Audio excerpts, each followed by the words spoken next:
much. I am going to hand straight over to our wonderful moderator for the evening, who's going to introduce you to our wonderful speakers for the evening. So over to you, Mike. Thanks very much, and good evening, everyone. Thanks for coming out on a cold Friday evening, and hello to anyone who is watching online from the comfort of your warm home as well. As you can see, we have one empty chair, so at the moment we're one panellist down and hoping that Kerry Brown hasn't decided that he's going to watch from the comfort of his warm sofa as well. But we're going to kick off, and hopefully he is going to be joining us. Let me just briefly introduce myself. I'm Chris Morris. I was a foreign correspondent with the BBC for about 25 years. I left the BBC last year before they started telling sports presenters they weren't allowed to have opinions. And I now broadcast and write on a freelance basis and occasionally moderate panels such as this. So I don't think I need to say a huge amount by way of introduction. What we're going to do, I'm going to ask our panellists to make some opening remarks. We'll have a bit of chat, and of course we'll take questions from the floor. And if you have any questions, if you're watching online, please do put them in the chat. And I'm promised that somebody will read them out in the room so we can take those questions as well. We all know where we are. We're just over a year on now from Russia's re-invasion of Ukraine. There's all sorts of topics we could discuss, but what we're going to try to do is look at the role of Vladimir Putin, look at support for the war, the extensive support for the war within Russia, but also, if our China expert arrives, support from without external support, particularly from China, Russia's most important ally. So I'm hoping that Kerry Brown turns up. If not, we're going to talk more exclusively about Russia and Vladimir Putin itself. So let me just introduce the two panellists who are with me. Jade McGlynn, on the far side, is an academic researcher and author, focusing a lot at the moment, obviously, on the war in Ukraine, but you've also done a lot of work on propaganda and the politics of memory. Underneath my laptop here, Jade's new book, Russia's War. I'm not her agent, but it's published next week. It's literally hot off the press. So I'm sure she'll have a lot of interesting things to say about this, not least because, of course, we called this session Putin's War. The book is called Russia's War. That's one of the things we want to discuss. And then next to me, Irina Borogan is a Russian investigative journalist, co-founder of the website agentura.ru. Also co-wrote The Compatriots, a book about Russian emigres, Russian exiles, and I guess Russia's treatment of them by spies, secret services, and so forth. So I'm going to ask both of them to speak for just a few minutes to begin with. Maybe, Jade, we can start with you. As I said, your book's called Russia's War, and your argument appears to be that Putin is sort of, he's a symptom rather than the cause of the war, and he was responding to something that was already there. Yes, in the sense of the longer war, but I suppose if I can cycle back to the first part of the question, I think sometimes the Putin's war, Russia's war dichotomy can be quite unhelpful because it gives this idea that either everybody in Russia is actually secretly really against the war, but they just don't want to say, or on the other hand, that everybody is some sort of crazy Z-head that just can't wait to go to Ukraine and commit war crimes.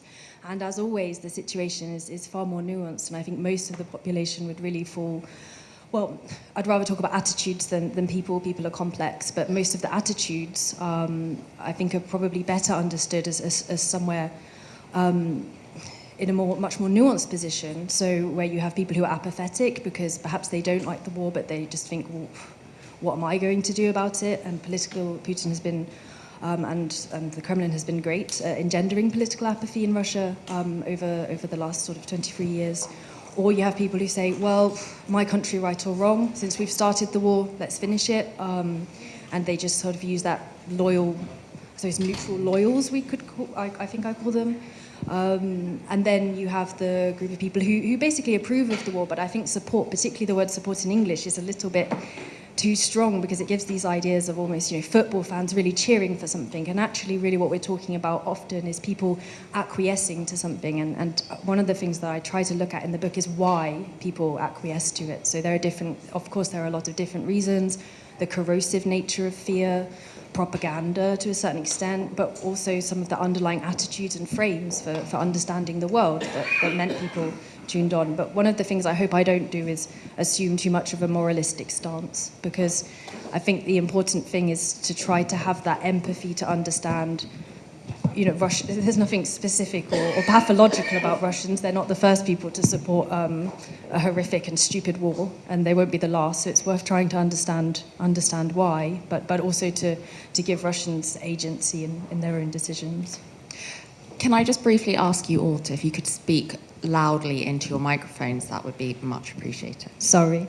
Yeah, just hold it more like this than like this. I think they're quite directional. Irina, I'm going to come back to you in a minute, but any brief comment on what Jade has said before I introduce Kerry? I agree with her completely, because I don't feel that we have the active, full support of the war in Ukraine right now, because we don't see people marching across the street with pro-war signs and placards. We don't see this. It never happened.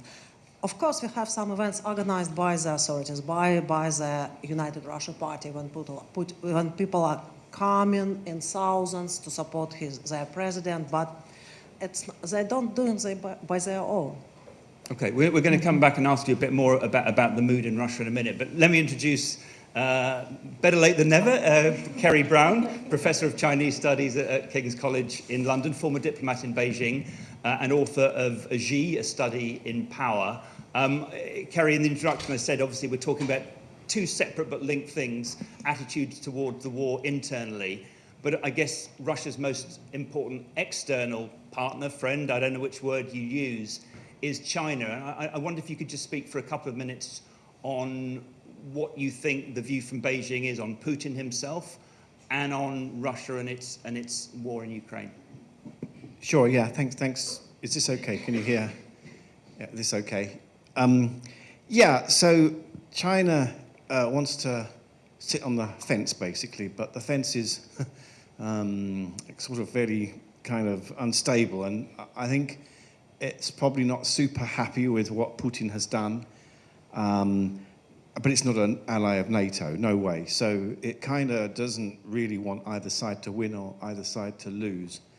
China isn't a natural ally of Russia. I mean, it wants a neighborly relationship because they share this massive border. Historically, they've not been natural allies at all. They've had a kind of very up and down relationship. But in the last 20 years under Putin, he's supplied to China stability. Under Yeltsin, after the collapse of the Soviet Union, I think China did not enjoy that period at all. It felt that everything that the USSR did when it collapsed is a textbook of what China shouldn't do. It thinks that Russia became a sort of beholden to the West and started to sort of do things not in its interest. And today it's keen to have a Russia which is basically the bad boy and gets all the flack, because I think without the awful invasion by Ukraine of Russia, China would really be getting it now. I mean, it's getting it anyway, but it would be really getting it now. And Russia has been great at just sort of taking everyone's animosity and going nuts at this, sort of pain in the backside. And sort of China can sort of sit there and be a bit passive. Finally, I mean, what does China want? As I said, it wants a draw. It doesn't want a victory for NATO. No way. I mean, it's had enough of moralizing sort of Westerners kind of leaping up and down saying how great their systems are. So it's not keen on that. That's not my view, that's China's view, by the way, just to not trigger anyone here. It doesn't want Russia to win because it just knows that that's going to create a lot of resentment and that would be a disaster too. But I think it also should be listened to in as much as it does understand a victory over Russia, whatever that means, would create resentments that go way beyond Putin. I mean, Putin is a here today and one day gone leader. But obviously, China understands resentment. It has our modern history built on resentment. And so it does understand that if you've got a resentful Russian polity, this is not just about Putin. It's going to be about, you know, offended nationalism, and that's much sort of bigger problem.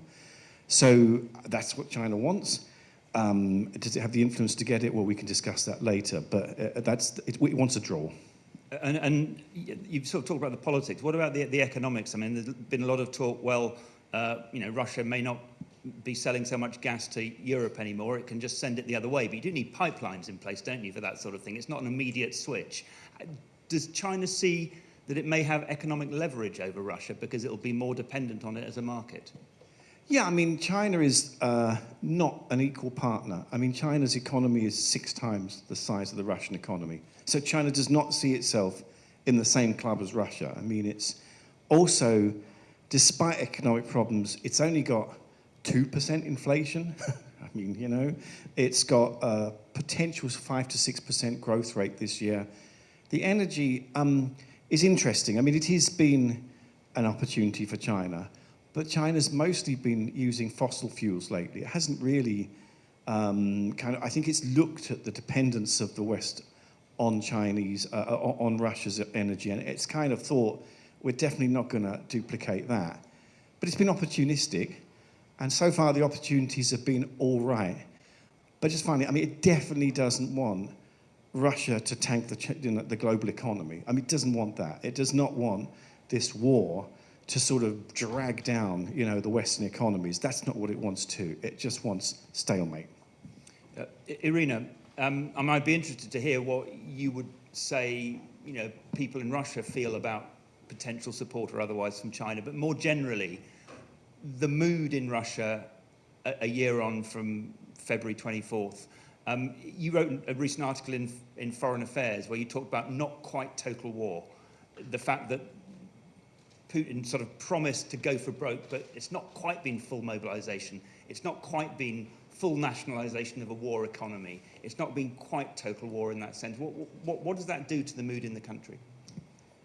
Yes, right, and that's all because Putin now are ready he's ready for a long war, and a few people, including him, expected that this war would last for a year and would last for a long.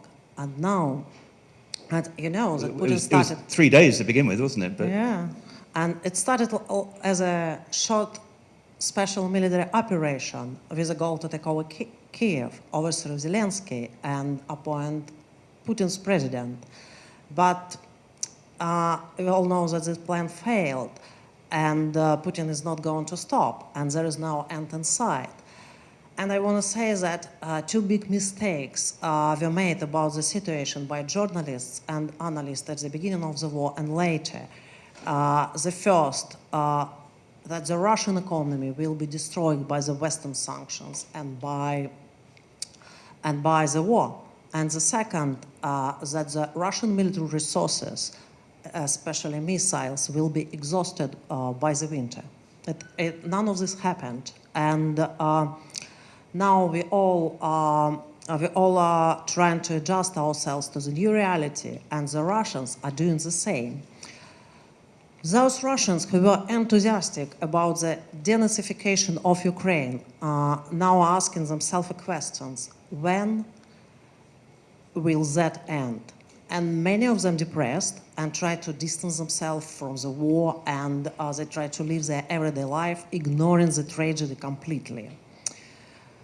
We also see a lack of reaction to the war from the upper level of society, including the elite and the upper middle class. These people, they lost a lot because they lost not only their holidays, fancy holidays in Italy, but they also lost a lot of assets. They lost their villas, they lost their apartments in Europe, they lost their fancy lifestyle. And they still remain silent because of fear.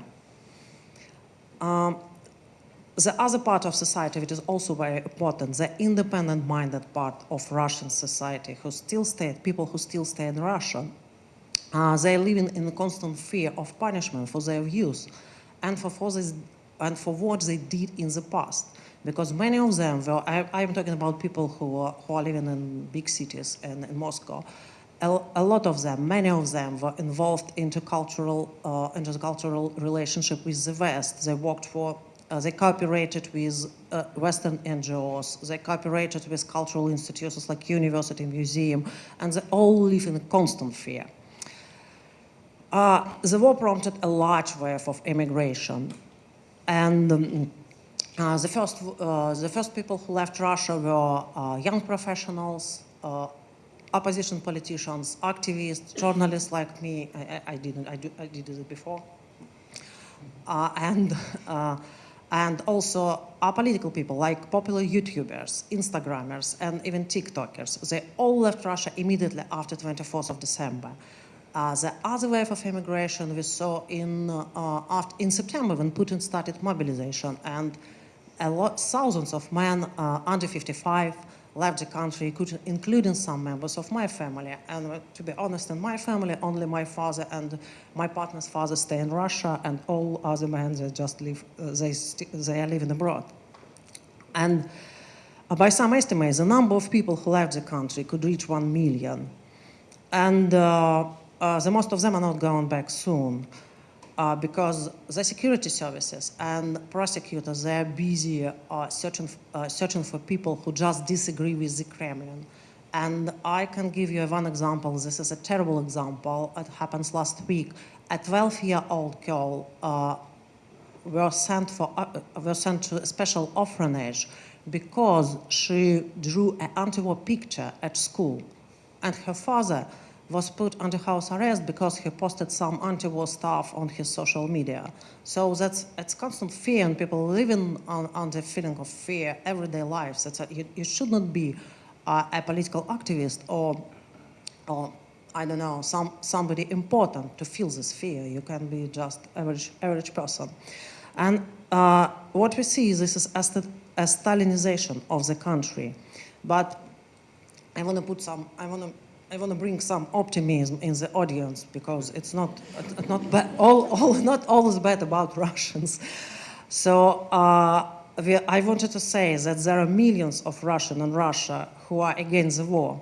And we know that because the Russian journalists and political activists in exile have audience of millions on their YouTube channels and on their websites and Telegram channels.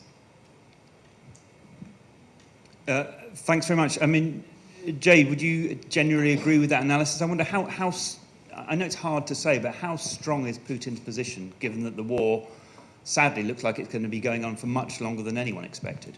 I don't think that Putin's position necessarily depends on public support anyway, because of the way that the regime and the political nature has developed. I broadly do agree with Irina's points, and I think that likewise for many of my friends, I mean, a lot of them had already left, to be honest, before even this full-scale invasion took place.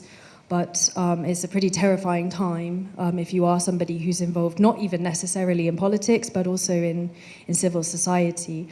That said, of course, there are also a lot of people who, it's not necessarily that they support the means of the war, but they might support the ends of them if we understand the end to be the political subjugation of Ukraine. And I think perhaps sometimes more attention is understandable. Why? Because it's horrible what some of the more Western-oriented or even just ordinary people who just like having rights quite reasonably have to face. But I think it's also interesting to pay attention to those other parts of society. So, for example, a lot of criticism of the war right now is taking place among not just some of the more egregious ultra-patriots that we hear about, such as Prigozhin or the head of Wagner Group, or Strelkov, who originally commanded, it's pretty responsible for the 2014 invasion.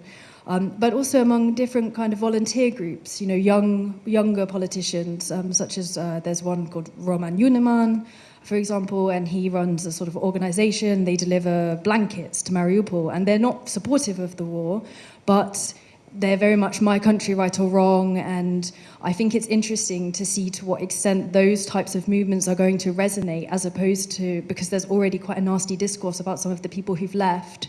and this idea that, okay, well, these people, they weren't for the war, but they stayed. And a lot of those people do tend to be quite ethno-nationalist in a way that it's not fair to perhaps say that Putin is, because his nationalism's always been so imperial that he can't really engage. And also, I mean, for what it's worth, I don't think that he genuinely is an ethno-nationalist. He's more of traditional Soviet, great Russian chauvinist in Lenin's terms, I suppose.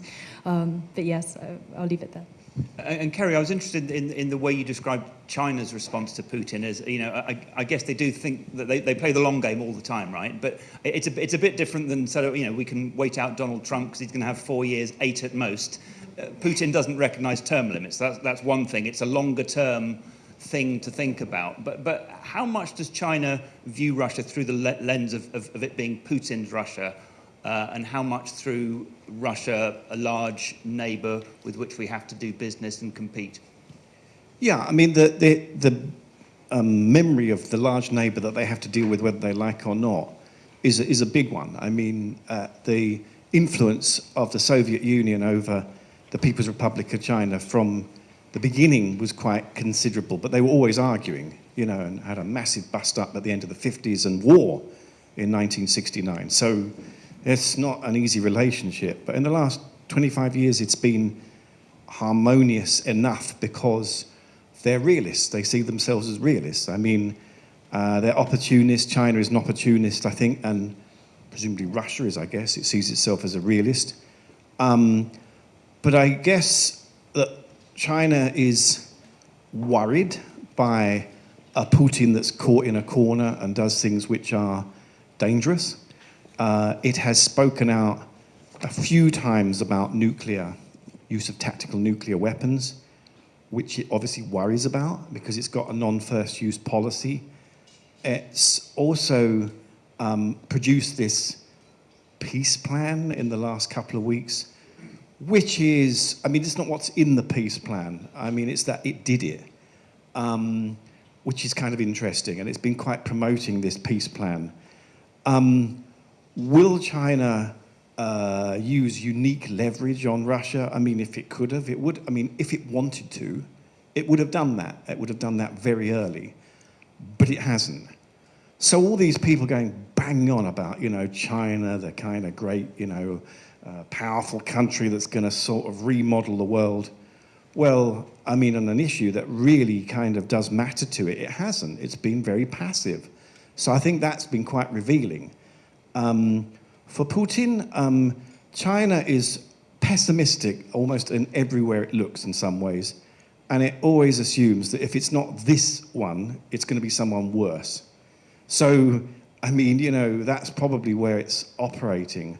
This idea of Putin and Xi Jinping being big sort of man friends, you know, I don't know. I mean, you know, are they really normal functioning human beings? I mean, can total psychopaths or sociopaths be big friends with each other? I mean, I guess they know what they're dealing with. But I mean, I think it's apparent to me. I mean, I've only been to Moscow a couple of times. Obviously, I've been to China loads of times. And I kind of find it very interesting that once you leave the elite level, you know, Xi Jinping and Putin being pals, I don't think it's a very close relationship. It's not a relationship driven by a sort of emotional warmth. And I think that's the critical thing. Well, I like the phrase man friends.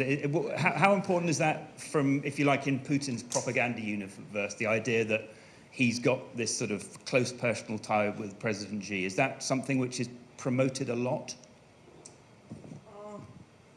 They do, especially for the last year, because, I mean, they don't have a lot of friends abroad, and the Russian propaganda promoted China a lot. But, I mean, the problem is that Russians, they like China's state, but they don't like Chinese. They don't like Chinese culture. They don't believe them. They're very suspicious of them. And it's funny, but the Russian security services, they hate Chinese. And many times they created an obstacle in cooperation in terms of intelligence together and the security services and initiative telecommunications everywhere. So it's very complicated. Of course, Putin has to rely on China, but I mean, even once I saw a forum where Chinese and Russian officials gathered together and it was so strange. Chinese, it's supposed to be a friendly gatherings, but Chinese stayed on the one side, Russian stayed on the other side. Chinese feel themselves very restricted. Russians feel great, and because it was in Moscow, Russians didn't demonstrate their generosity or friendliness. It was absolutely different crowd of people. So I think at the level of officials, at the level of security services, of ministries, there is not a lot of trust between these people. No. I think just on that. You're on, I think. Yeah, just on that story. When I lived in China in 1995, I lived in an area called Inner Mongolia. I lived there for a year. You're not on. Obviously, the Russian and Chinese secret services are trying to silence me. I won't have this. No, I lived in an area called Inner Mongolia, which was, next to Mongolia, and obviously had historically quite big links with Russia. And I remember I was one of the very few foreigners living there, European-looking foreigners. And I remember any time you appeared on the street, you get 1 million people coming and asking you, where are you from? What do you do? How much do you earn a month? What are you doing here? Where did it go wrong? That kind of stuff. And the one thing that you would do to get rid of people is say you were Russian. And then they'd all flee. They'd all completely flee. I was told by someone, look, if they give you hell, just say you're Russian and they'll clear off. So I think that's why today, when I hear this language about the big friendship, I sort of think, well, really? No. My experience is exactly as you say, that there's deep suspicion, with good reason. There's really historic antagonisms. And this is not an enduring relationship. It's not a natural alliance. It's convenience. And that will run out when the convenience runs out. That's really interesting. I want questions from the floor. I don't know if people have any. I try and sort of get them a little bit thematic. Has anyone got any specific questions about the sort of public mood within Russia? Yes, I've got a microphone here. I'll hold it. Just go ahead. Just one question when you were discussing the mood of the people in Russia. I was curious whether you have analyzed and dissected the difference of, let's say, the older generation that has memories of when it was the USSR versus the younger generation that are used to their travel, used to having luxury brands available and so on, where there is a different mood. Yes, we're Russian, but we kind of like our lifestyle. We're 28, 43, 35. Okay, hold that thought. I'm going to do my Jeremy Kyle impression and run around the audience. Yes, sir. I'll hold the mic. Yeah, thank you very much indeed. The name's Ewan Grant. I used to be the old Customs and Excise Intelligence Analyst for the ex-Soviet states. I've worked quite a lot in Ukraine, including just before and after the Maidan. And my question is, what indicators are used and what lines of communication are there to really gauge the oligarchs and the elites in the West?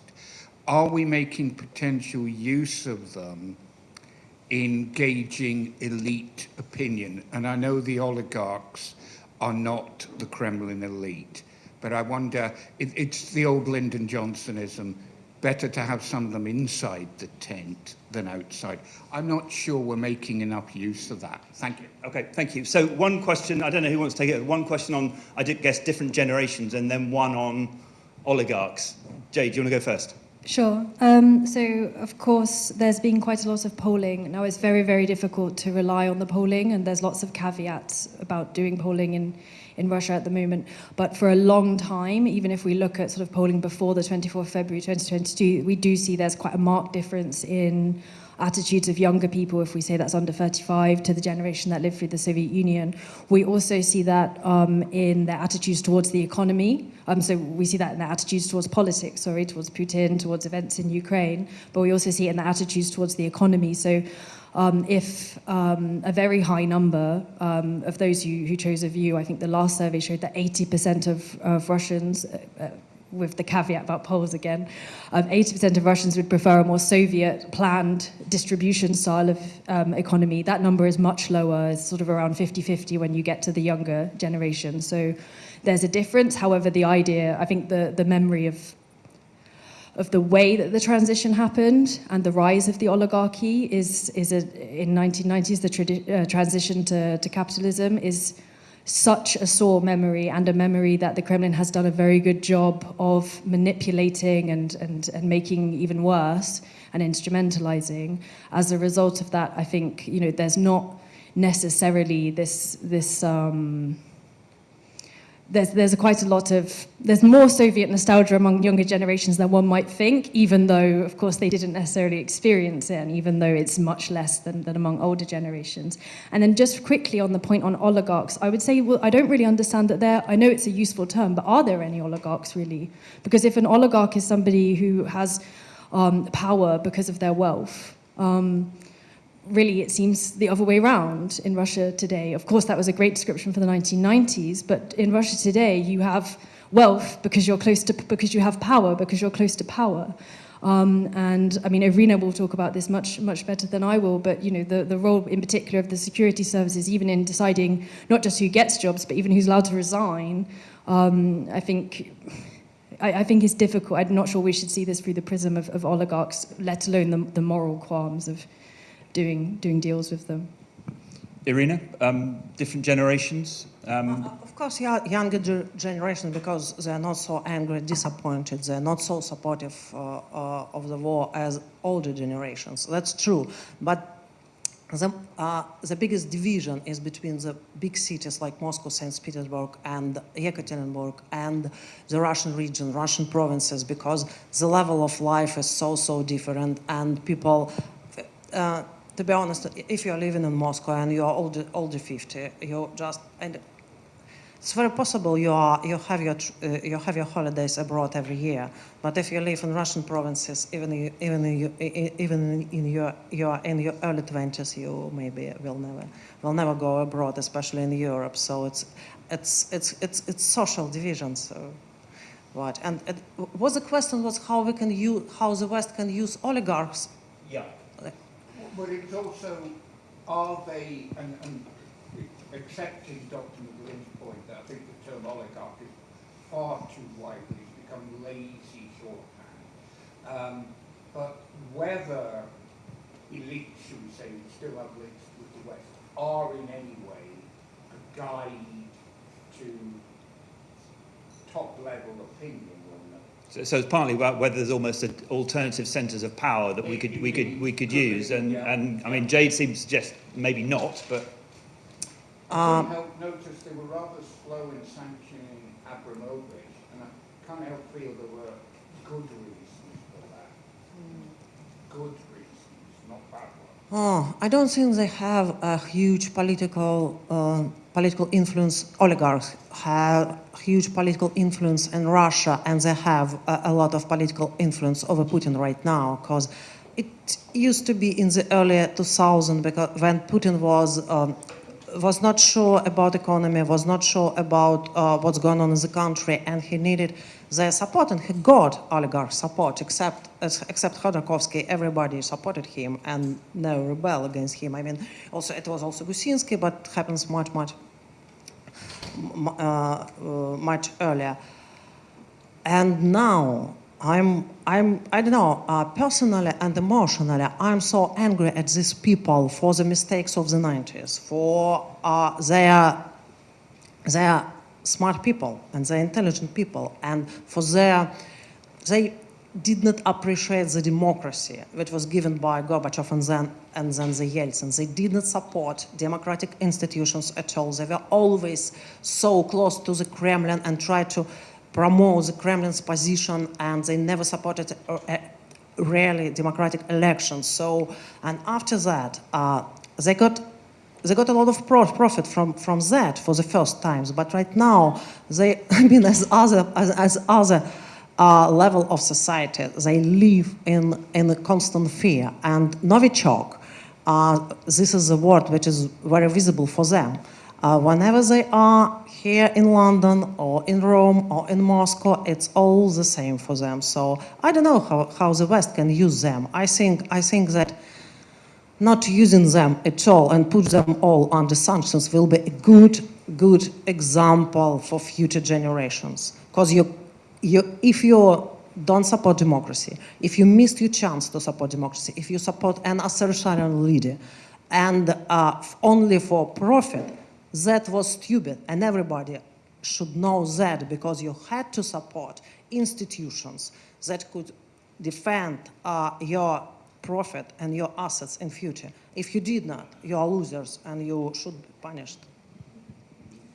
Can I, Yeah, Jade. I just want to identify myself with Irina's anger and her points, though I would say I agree. I think we should sanction them all. I sometimes don't like the language of sanctions because it has that very hectoring, Western sort of lecturing, and I think there's big questions to be asked about why that money's here. We all can have a nice sort of moan about Russian corruption or even Ukrainian corruption, but why is all that money in our jurisdictions? I think that's an important question. So really, rather than seeing this as sanctions, I think we should get all of that money out and get these people out, because just in terms of maybe making our own democracies more resilient, just from a national security standpoint, and without even getting into morality, which is always a dark area. Okay, are there any questions for Kerry in particular on the relationship between Russia and China? There's a gentleman there. I'm going to do my run around, keep myself fit. Yes, sir. Oh, hi. Quick question about energy. And with Russia being sanctioned against energy exports, are you aware of energy going to China that can give funds that can be used to fund the war effort? I mean, do you have any insight on that? Yeah. Thank you. Yes, I've got a question for Kerry. Am I right in thinking that you said that if China hadn't used the leverage it might have with Russia on an issue as important as Ukraine, then it was unlikely to use it on anything else? And I just wanted to, if that is what you said, I just wanted to question whether you thought Ukraine was really such an important issue to China. Okay. Take it away. So the energy one, so China doesn't recognize the sanctions, obviously, but then nor does sort of like 3/4 of the rest of the world. It's interesting, the ones that have sanctions and the ones that don't. So energy,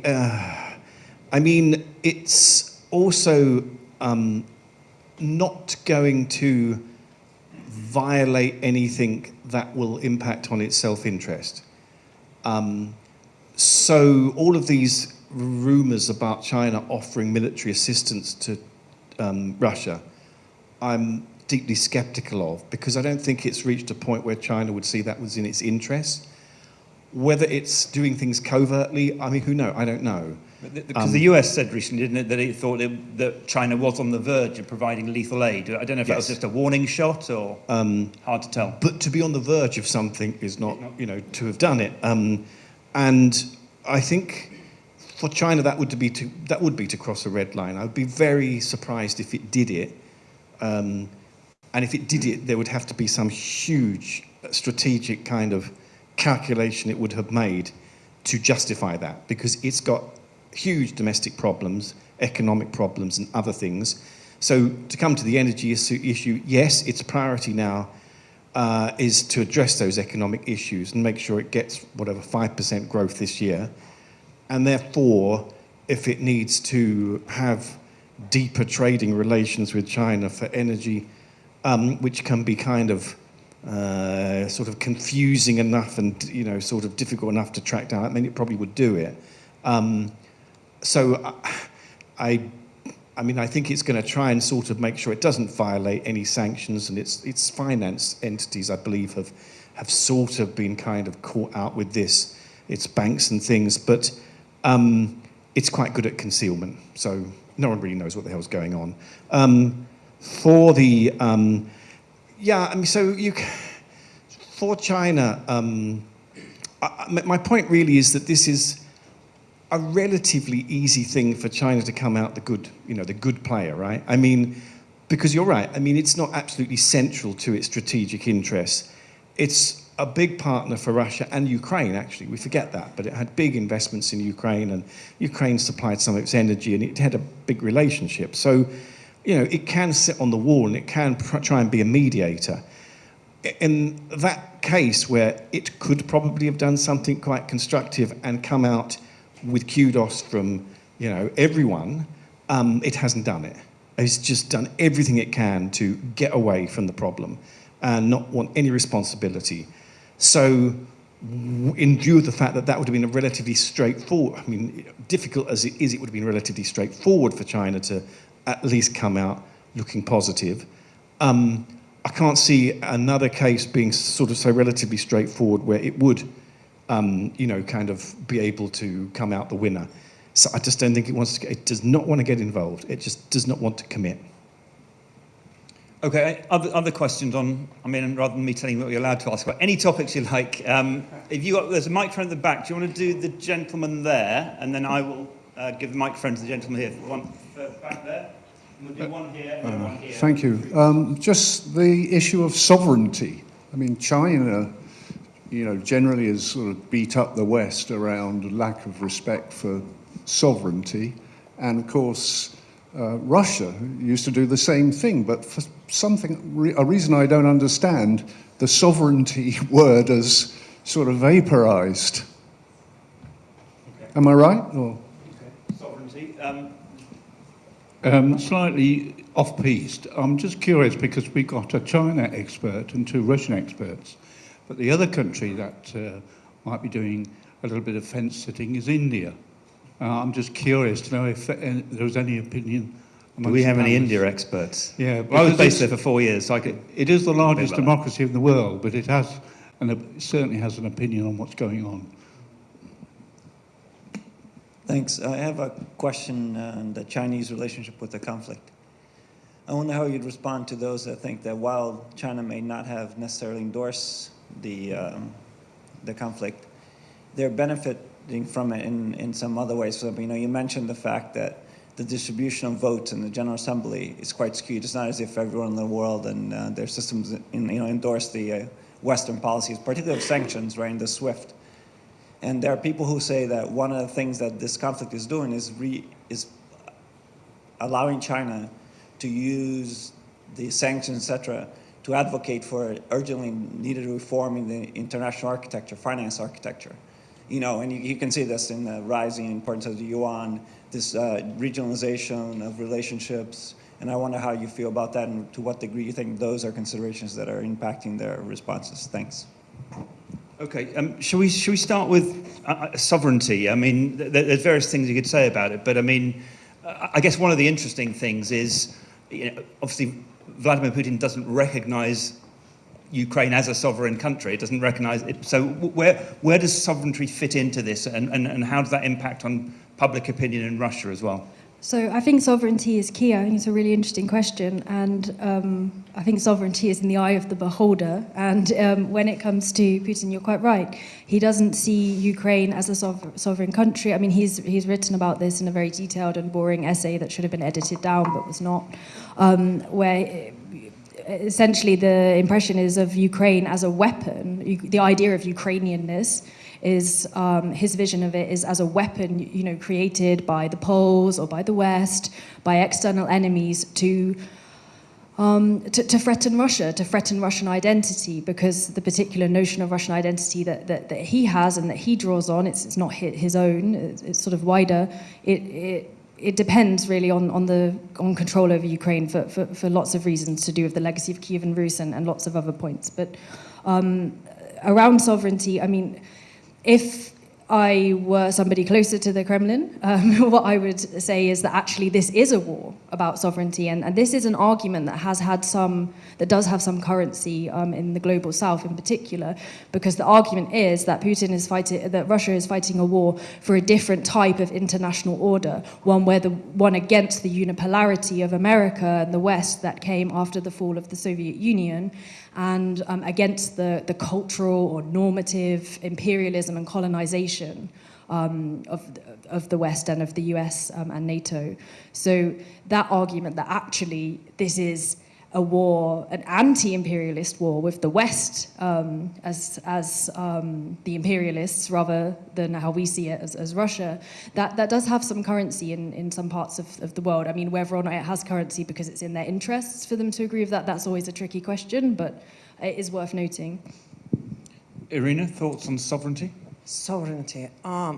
Because the Soviet Union died not only 30 years ago, a lot of sovereignty does not mean for Russians and for many people outside Russia that it should be independent state organized inside current borders. It means for them that there used to be this huge empire, Soviet Union, great empire, and people who lived in this empire, most of them, the majority of them, voted for this empire stayed in place. And it happened in 1999.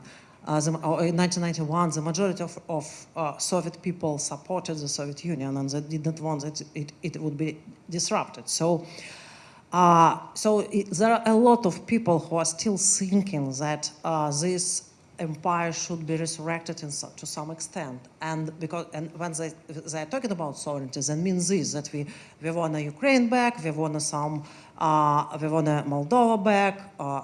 Most of them don't want Central Asian country back. Tajikistan's never included. Because they are, I mean, nationalistic in a bad way. And they don't dreaming now about the Baltic states because they are too far away from them.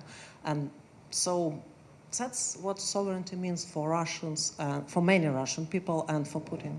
It's interesting. I mean, obviously, a lot of people wonder what the war in Ukraine means for China's designs on Taiwan, where obviously, again, sovereignty is an absolutely key issue, isn't it? I mean, it just doesn't recognize it as a separate sovereign entity. Yeah, I mean, a lot of people have drawn a parallel between Russia and Ukraine and China and Taiwan. And I suppose China probably would look at what Putin's done and would be aware that, well, war is risky, right? And it doesn't go to plan. And had there been the 3-day, success, maybe that would have ratcheted China's desire to do something about Taiwan. But I think it's probably become more risk averse. But I mean, there's sovereignty and there's Chinese sovereignty, right? And they're very different. I mean, Chinese sovereignty is like a religion, and the idea of this entity, China, which cannot give up its historic borders, even though, historically they're not that old. This is anathema. This is just not acceptable. I mean, I suppose it's a bit similar to Russia in a way, but for China, it still has control of Inner Mongolia, Xinjiang, Tibet. And the idea that there could be an implosion, as in the Soviet Union, where those go, would mean, that would be an existential disaster. So that's why Chinese sovereignty is this very emotional issue. On India, I mean, it's a really important point, actually. I mean, India has been pretty supportive of Russia in a way. I mean, maybe more than China in an odd way. It's just more, it's not as vocal.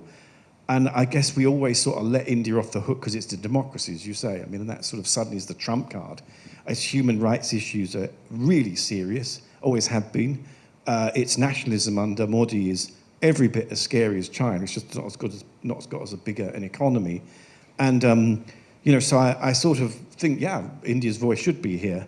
The only problem is... It's interesting, isn't it? Sorry to interrupt. I mean, Jade mentioned when talking about sovereignty, a lot of people in India quite like some of the rhetoric coming out of Moscow about Western colonialism and in the context of Ukraine. They do. However strange it might seem to many people in the West. Yeah, I mean, the only problem is if India was part of the dialogue, you'd never stop it speaking. So, that's the sort of, kind of quite vocal diplomacy. On your question, I mean, I think China's mindset now is I think it just observes what's happened since 2008 and the economic crisis, and it sees a West which is in decline.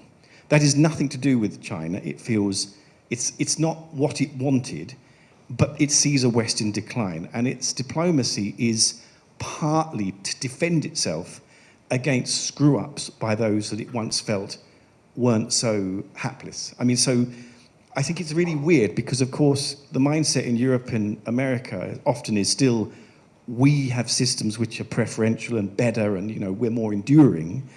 And I mean, that's sincere, I know, but it's with a China which has completely lost faith in that. So this event is part of a series of other events. The Russia-Ukraine war and the Western response is part of a whole series of events which underline to China the instability and unreliability of the West. And sanctions it regards as being, kind of purely, sort of, they're just opportunism. It's so that NATO can have kind of greater, kind of coherence and all the rest of it. It's because NATO wants to have a second victory in a Cold War, it wants, and that's what it's gearing up to. So, I'm not endorsing these views, but I think that China's view is very much that it's not going to assist NATO in any way to come marching out of a conflict it's supported, saying it won. It doesn't want to do that. Could I come in just quickly on the India point, which is that, of course, I'm sure some of the colonialism rhetoric does resonate without any doubt, but also, I think, perhaps more influentially, just Indian business has done pretty well out of the war. There was a lot of space that opened up that they were able to enter, and of course, they're going to be, like any business elite, they're going to be influential on politicians. So I think sometimes as well, it's not the enduring narrative of, the emotion of history, though that is very powerful, and that's my entire research basis, so I should be careful not to destroy my career there. But sometimes there's just, your self-interest, like you were saying around China. Other questions? Yes. We've got one gentleman in the white jacket, the microphone coming there, and I'll bring this one around here. Thank you. I'm a journalist and filmmaker, and I've been in and out of Ukraine over the last year, and before that, going back to the Donbass war. I'm interested to pick the panel's brain on what you think the West, which I think was becoming quite an obsolete term until the invasion, and that's been galvanized and resuscitated. What you think the West is doing right in regards to Ukraine over the last year, and what you think it's doing wrong. Okay, answer. And my question is somehow tied to this one. We know the main actors in what is going on. We know their intentions. We can guess the resources that they can put into this game. And as of now, there are a lot of moving parts. Say like 3-4 years down the road when these moving parts stop. We can't call this peace. But can you describe where we will be there, like in normal human words? Okay. We need a crystal. Not in normal human words. We need a crystal ball. Let's start with who wants to go first on what the West is doing right and wrong. It's a big question. Firstly, I have never understood why Ukraine are not a part of EU, because a lot of countries became a part of EU, like Bulgaria, like Romania. Ukraine, they always has a lot of people with higher education, and the population was very, very developed. Why they were not? If they were a part of EU, we will be living in another world right now.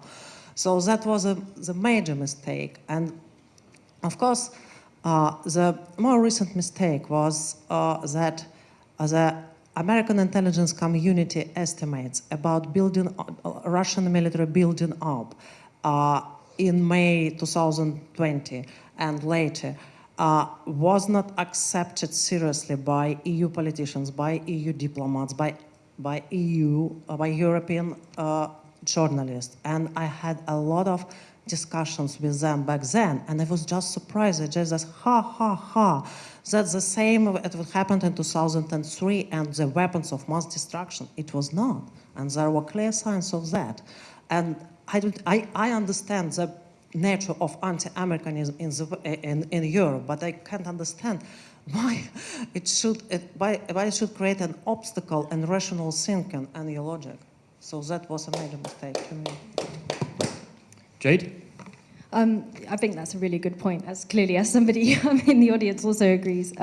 In terms of what the West's doing right, from my point of view, I think what they're doing right is that they're arming Ukrainians to defend themselves and supporting them financially.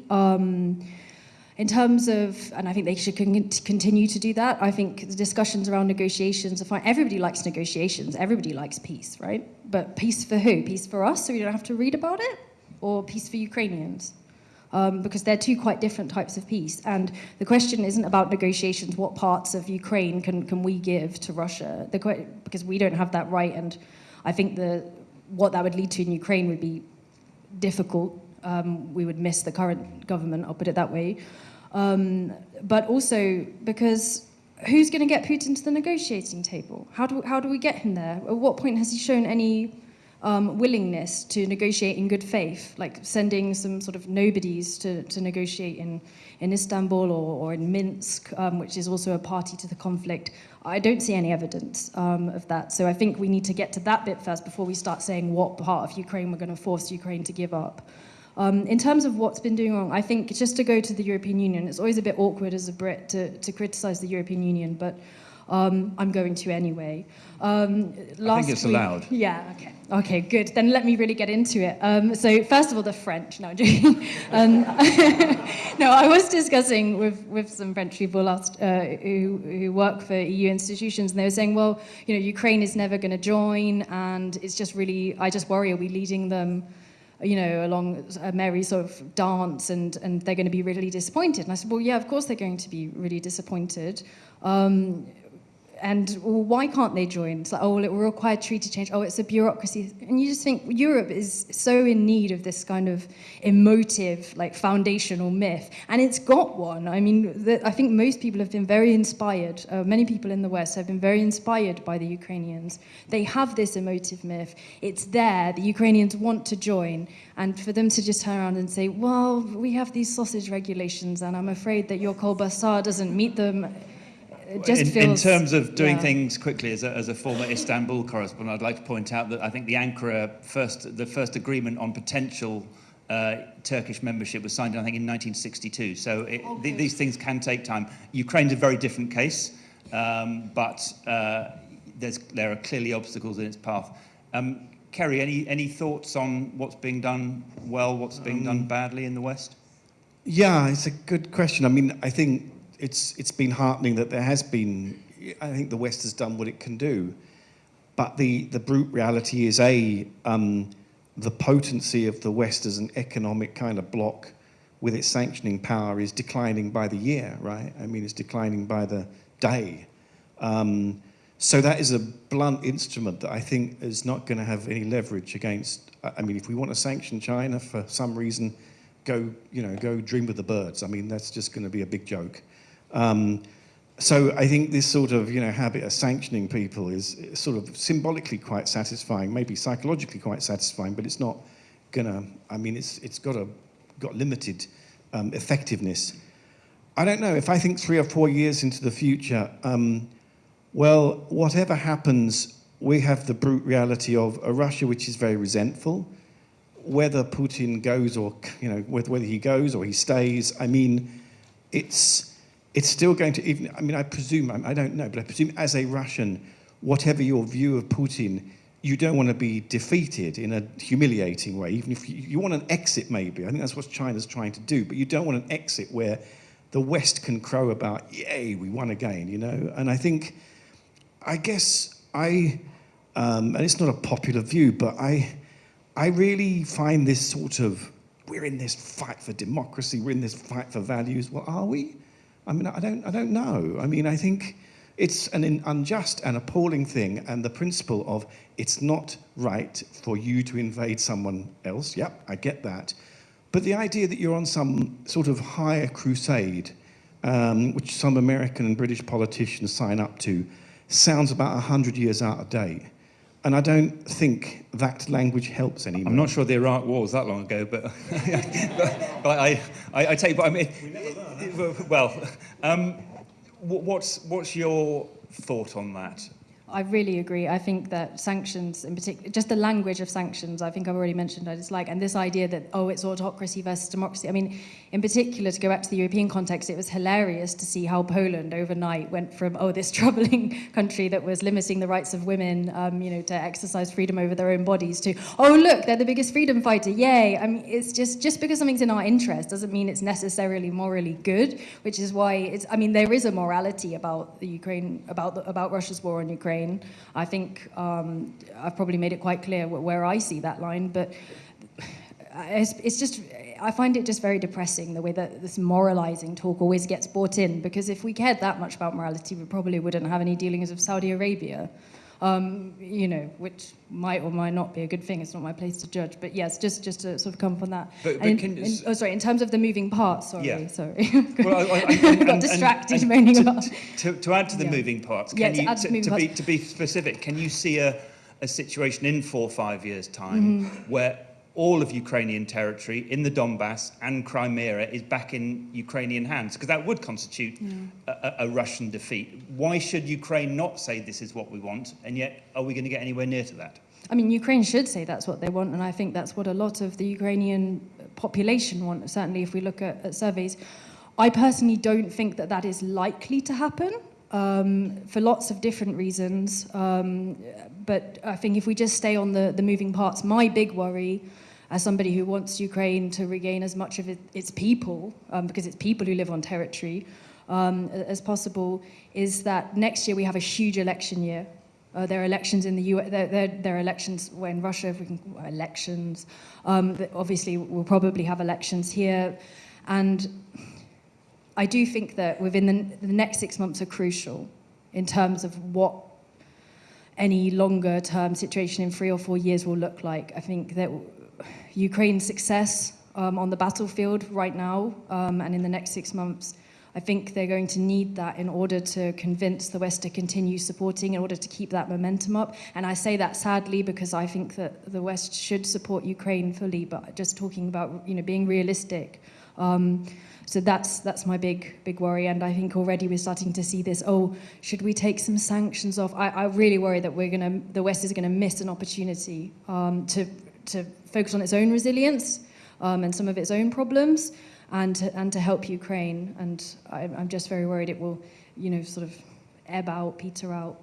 I mean, it's interesting. One of the points about sanctions is that, unlike, for example, the Western sanctions against Iran, which are secondary sanctions, so other people get penalised for dealing with Iran, whereas the sanctions against Russia are actually more light touch than that, which is perhaps one of the reasons why they haven't worked so well. I mean, within Russia, presumably there was some nervousness to begin with when the West said, right, we're going to sanction you, we're going to do this, we're going to stop the banking, you're not going to use your credit card, McDonald's is leaving. But it hasn't been as bad as certainly people I think officials in the West thought it would be, or perhaps as people in Russia feared. Has that been part of the kind of the ambivalent mood in Russia?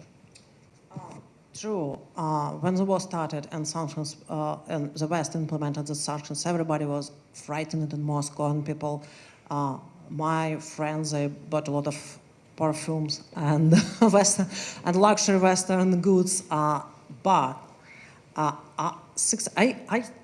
remember that I bought a lot of spaghetti and sauce and sent it to my auntie who is living alone in Russian province, because I was afraid she will be starving. But nothing of that happened. Nothing. And I asked my friends in Moscow, do you feel a lack of something right now in the city? And they thought, no, we don't have French and Swiss cheese, but we didn't have it many years ago because of sanctions which were implemented before the war. And prices on luxury goods are quite high, but we still can buy this. There are a lot of food produced inside the country, and they're quite good, even cheese. And so a parallel import of consumers' goods are on a huge scale, and the shops are full of goods in Moscow. So there is right now, everybody is calm about that. And banking system, it is, I mean, of course you experience a lot of difficulties if you go abroad. but in the country, the banking system is operating very well, and there is no problem inside the country, even after the SWIFT was SWIFT off. So I don't know. In terms of industry and equipments and technologies, it might be a problem. Right now, they are somehow to adjust, the economy somehow adjust to what's going on, but in future it will be a huge problem with chips, with equipments for internet service providers, for telecommunications, and we saw signs that speed of the internet started slowing down in Russian provinces, but in Moscow it's still okay. And it seems that Putin's economy is doing quite well, and people and his economists and people who are working in the Ministry of Economy, they are quite good. He inherited them from the last time, from Yeltsin. They are all so-called liberals, not real liberals, but they are doing a good job for him. Okay, we've got about 8 minutes left because I'm told we have to finish strictly on time. Is any other questions? Yes, one here, and if you could do this one, and I will do this gentleman here. Kerry, question for you. In light of what's happened between Russia and Ukraine, thinking about China and Taiwan, what's the likely impact of this on China's disposition towards Taiwan, if any? And yes. Yes. Hi, my name is Bianca, and I work in investment facilitation covering Eastern Europe, Moldova, Ukraine, Georgia being some of the countries I work in. And I'm actually interested in the issue of language, or maybe not an issue, but I'm curious, what do you think of Russia's language legacy will be due to this war? And I'm asking this because I have spent some time in Ukraine and Moldova, and it feels like, maybe 50-50, the country is split in like 50% speak Russian, 50% speak their other language. Whereas in Georgia, it felt like maybe more split towards the older generation speaking more Russian and the younger generation speaking Georgian. And also, I'm asking this because read, as the war kicked off in Ukraine, a lot of people who knew Russian, maybe Westerners, they wanted to pick up Ukrainian, more like showing sign of support, whereas others were thinking that actually this is a good opportunity to start learning Russian and to understand better like what Russia is doing. So I'm kind of curious, like, what your thoughts on language? Okay, thank you. Kerry, do you want to go first on Taiwan? Yeah, I think it's a very different case. So the Chinese would not think of Russia, Ukraine as being particularly applicable. Firstly, because it would be an amphibious attack. If there were an attack, that's obviously very different. Secondly, because as realists, I think China may have looked at the war that's going on and said, okay, it's going to need us to be much, much clearer about what our strategic objective is. They also are dealing with an entity which has de facto independence since 1949. So it's way, way tougher. The only thing, which is rather terrifying actually, that might make the Chinese do something precipitate and sort of illogical is American politics. You just need one American politician who might have a chance at being president, which wouldn't be Trump or Biden, by the way, because they've, believe it or not, been relatively calm on this. If you have a candidate that wants to change American policy to the one China. Third time lucky on the microphone. Yes, I mean, I'm really getting their attention tonight. If you have an American politician who wants to question that, and that's more likely now than it's ever been before. I mean, it's not that likely, but it's likely you cross the red line. And Xi Jinping is not in control of this policy, right? He cannot change this policy. The all-powerful Xi Jinping has to stick by the reunification narrative. And if America contests that, well, okay, we have a problem. And just finally on that, this would not be, Russia-Ukraine is a horrible, tragic situation, yeah. A war between China and Taiwan would be Third World War, because it would be alliances between America and China. It would be smashing apart the world's supply chains. It would catastrophically impact on semiconductors, because 85% of the world's semiconductors, high-tech, are made in one factory in Taiwan. It would have an implosive impact on, geopolitics everywhere. It would be a catastrophe. But I tell you, if China is pushed to that red line, it will go over it. I mean, it will. So we shouldn't play around with this issue. Yeah, sobering thought. Back to the question about Russian language, where I guess in some ways is a question about the idea of a Russian sphere of influence and a Russian world, and is that world getting bigger or smaller, which I suppose also comes back to, what is Vladimir Putin trying to achieve? Is he trying to recreate a Soviet Union, and what all that means about a Russian sphere of influence? I think I know a lot of people in the West used to be a bit sneery about the idea that Russia had soft power, but it did. It had considerable soft power through sort of television, which, having spent time in Central Asia, I have to say Russian television is just a lot better. Just the quality of the soaps or whatnot is better than Kyrgyz ones because of the money. But Russia did have considerable soft power, and obviously this war has had a big impact on it. I mean, I can't wait for the archives to be open so we can see what the Central Asian countries have been sending to Ukraine and which ones have been sending what, because I think quite a lot will come out. But if we speak specifically about sort of Russian as I think your question as well was pointing at Russian almost as an identity marker, particularly in the case of Moldova, Transnistria, and of course in Ukraine. And there have been a lot of cases, including a lot of my own Russian-speaking Ukrainian friends who have now switched to Ukrainian. A lot of people made that switch in 2014, to be honest, particularly among sort of the younger population. But then they still spoke Russian, with certain people. And Ukraine is very bilingual. It's kind of hard to explain it properly. It's not like if we all had to learn Welsh, or if English people all had to learn Welsh or Gaelic. I mean, there's a lot more closeness between the languages. So they are very much different languages. There's a lot more closeness. But some people will continue to speak Russian, even in Ukraine, and it comes down to questions of identity that we don't have time to discuss now.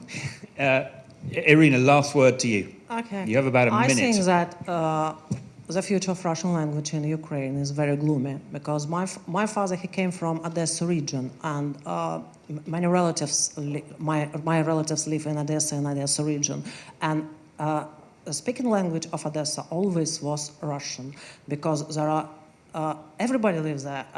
Jews live there, Greeks, Russians, and even ethnic minorities like my father, he's Gagauz, so I'm half Gagauzan, and they all speak Russians. And my cousins told me a few months ago that people younger, my cousin, she lives in Odessa, that she told me that people younger 35, they just stop to speak Russian outside home. It's very difficult for them to speak Ukrainian because they just start and pick up the language, but they try, and they refuse to do this publicly. For older generations, it's a little bit harder, but it is a sign that a Russian language is not welcomed even in Odessa.